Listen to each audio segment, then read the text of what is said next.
Right now, you may be seeing headlines guessing at next year's Social Security raise, a percentage attached to the year 2027, sometimes stated with more confidence than the underlying data actually supports.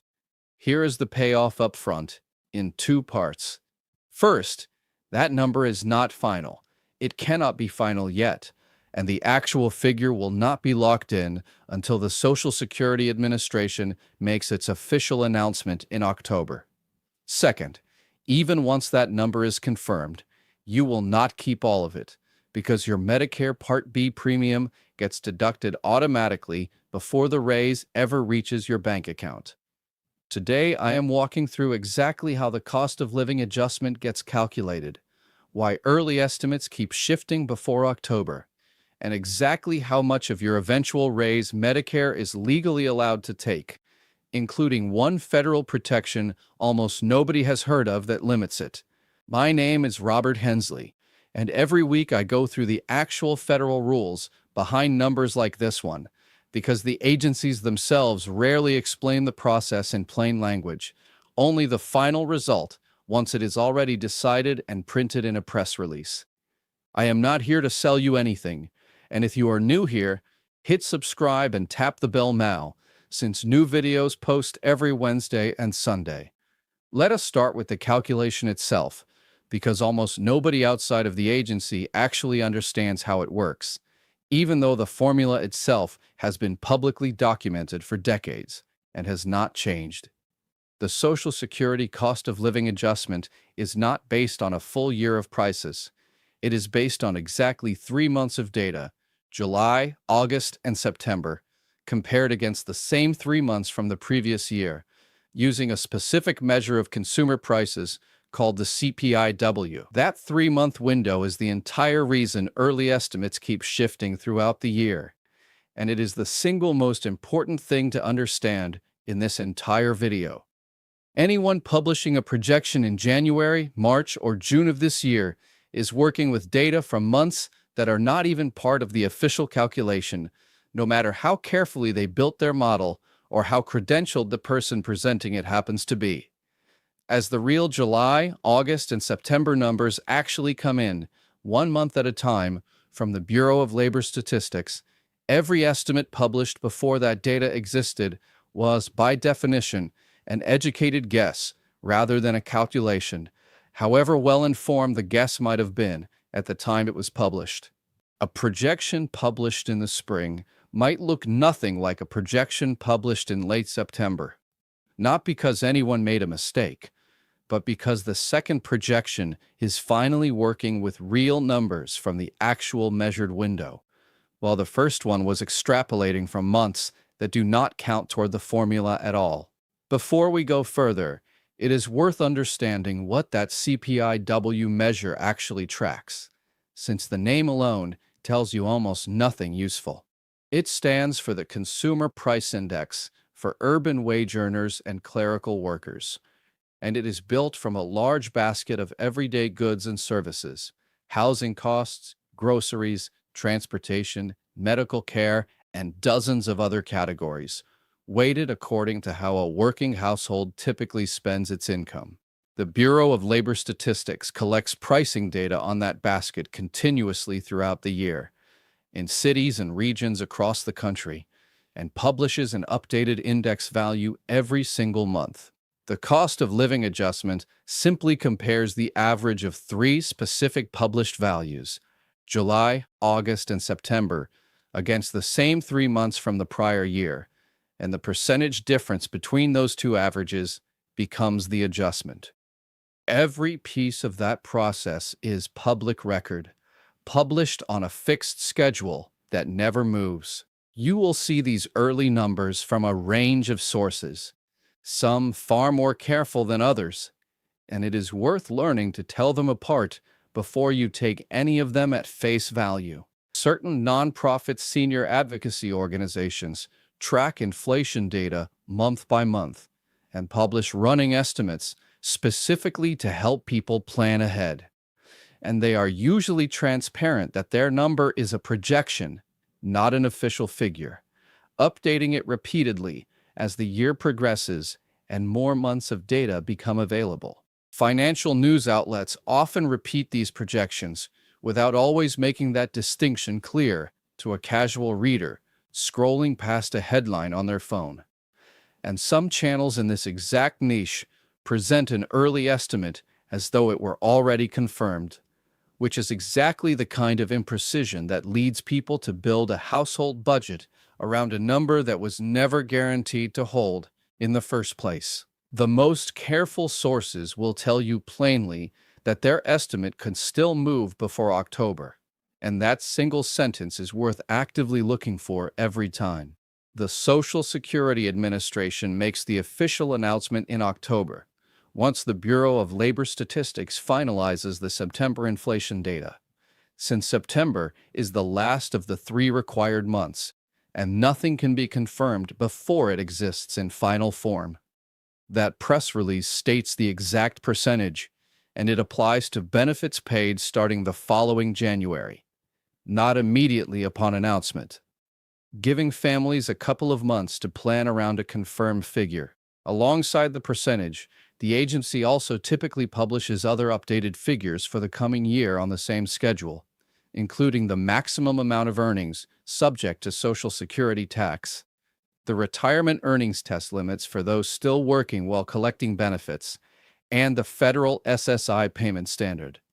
Since several of these figures move together on the same annual cycle, until that specific October announcement happens, there is no such thing as an official number for the upcoming year, no matter how many articles or videos state a figure with confidence in the months before it arrives. It is worth knowing that this number is not guaranteed to be positive every single year, even though it usually is. There have been years within recent decades when consumer prices barely moved during that 3-month window, and the adjustment came in at 0, meaning benefit amounts stayed exactly the same into the following January with no increase at all. That is uncommon, but it has genuinely happened more than once, and it is a useful reminder that the cost of living adjustment reflects actual measured inflation during a specific window, not a guaranteed annual raise handed out regardless of circumstances or how expenses actually moved. In stronger inflation years, the adjustment has been considerably higher than typical, sometimes dramatically so. The real number genuinely depends on what prices actually do during those 3 specific months. Nothing more and nothing less, every single year without exception. There is one more wrinkle worth knowing about, because it explains why even a September-based estimate can still move slightly after the fact, even very close to the official announcement. The Bureau of Labor Statistics occasionally revises previously published inflation figures as more complete data comes in, a normal part of how large-scale economic statistics work across the entire federal government, not a sign that anything went wrong the first time around. These revisions are usually small, and by the time the Social Security Administration makes its official October announcement, the agency is working from the most current data available at that specific moment, not from whatever figure circulated earlier in the summer.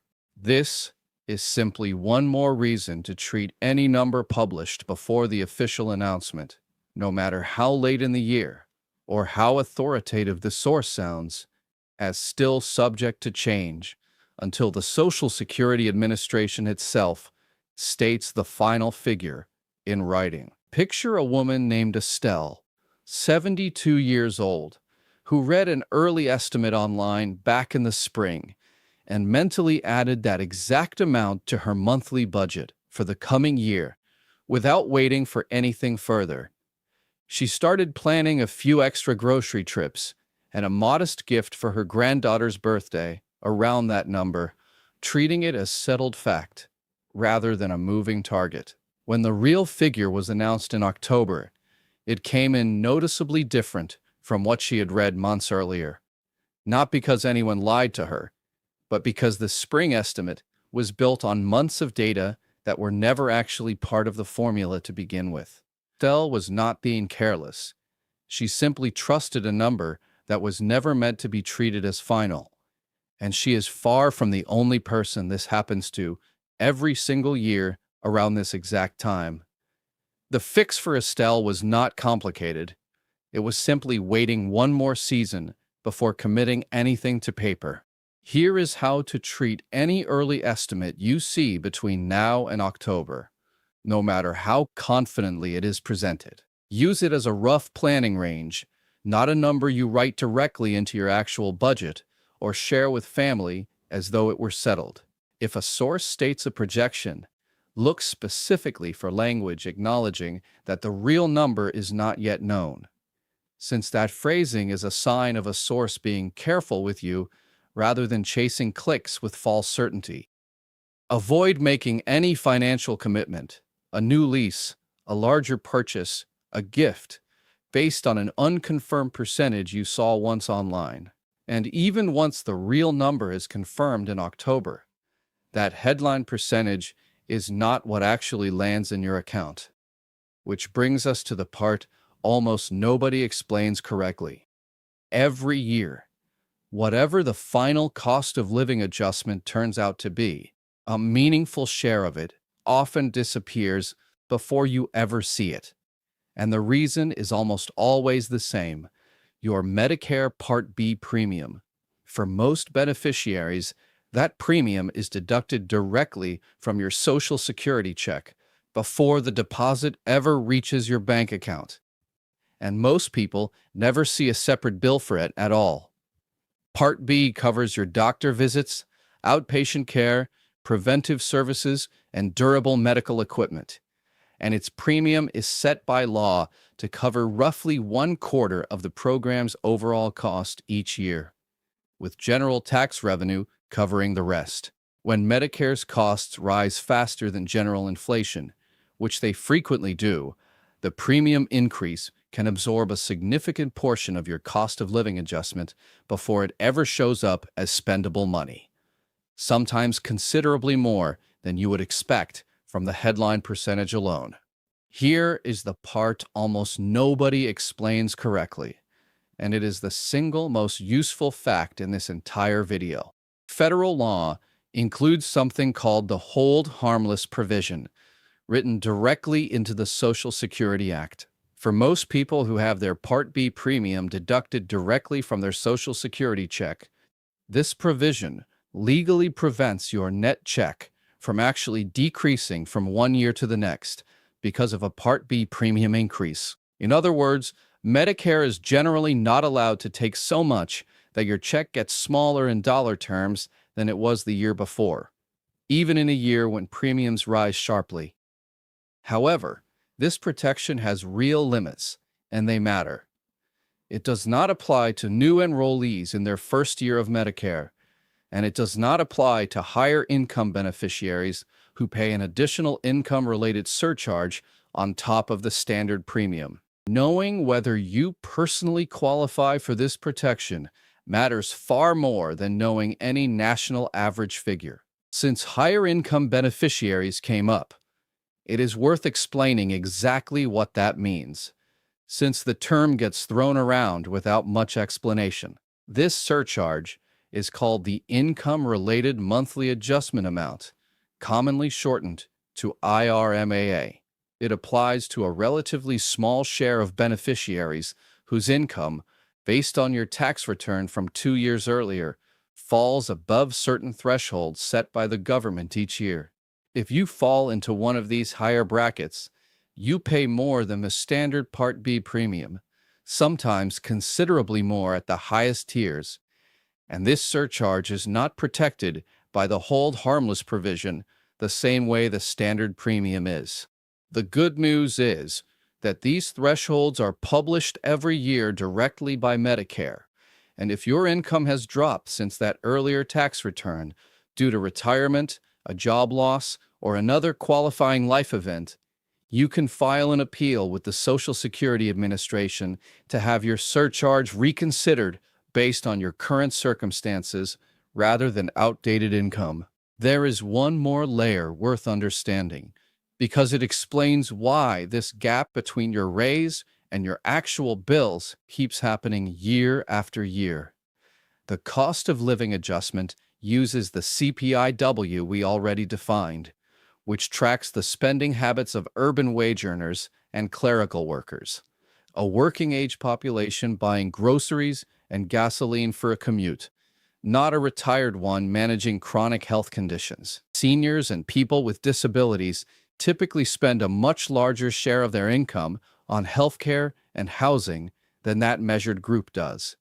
For years, advocacy organizations have pushed Congress to calculate the adjustment using a different measure called the cpi-e, built specifically around the spending patterns of the elderly, which would generally produce a higher adjustment in years when medical costs rise faster than general prices. So far, Congress has not made that change, and the cpi-w remains the official measure used every single year.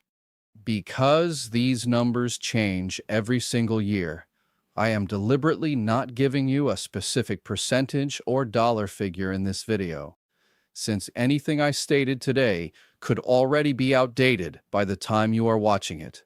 Your annual cost of living adjustment notice becomes available in your online My Social Security account, typically in early December, showing your exact new payment amount for the following January. Medicare separately announces its own new Part B premium around the same time. When your notice arrives, read the whole thing rather than skimming for the top line, since it breaks out your new gross benefit, your Part B premium, any other withheld deduction, such as Part D if you have one, and your final net deposit amount at the bottom. That final net figure, not the headline percentage, is your real raise, and comparing it line by line against last year's notice is the most reliable way to see exactly what changed. Here is the entire plan to act on. Between now and October, treat any early estimate as a rough range, not a number you write into your budget, and avoid committing to a new lease, a large purchase, or a gift based on it. Mark October on your calendar as the date the real percentage gets announced, and mark early December as when your own personal notice with your exact numbers becomes available.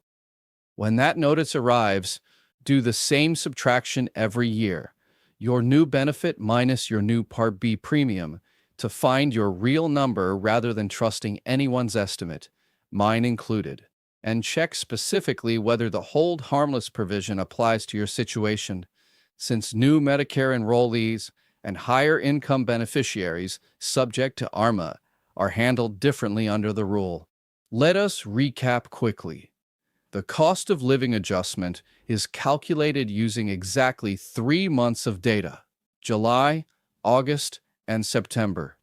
So anything published before that window closes is an estimate, not a calculation, and it can still shift. The official number arrives in October, and your own personal notice with your exact new amount arrives in your My Social Security account in early December. Once that number is confirmed, your actual net raise still depends on your Medicare Part B premium and whether the hold harmless provision or an IRMAA surcharge applies to you personally. Everything in this video is general education about how the process works, not a projection of any specific number, so treat any percentage you see before October as unconfirmed until the agency itself announces it in writing. If you know someone who tends to react to early headlines about their Social Security check, share this video with them today. And if you have got a question about your own situation, drop it in the comments. Every Friday, I answer real viewer questions over on my Posts tab. If this helped you, hit that subscribe button and the bell so you catch every video the moment it goes live. The real number is always worth the wait. This channel provides educational information only and is not affiliated with the Social Security Administration, Medicare, CMS, the IRS, or any bank.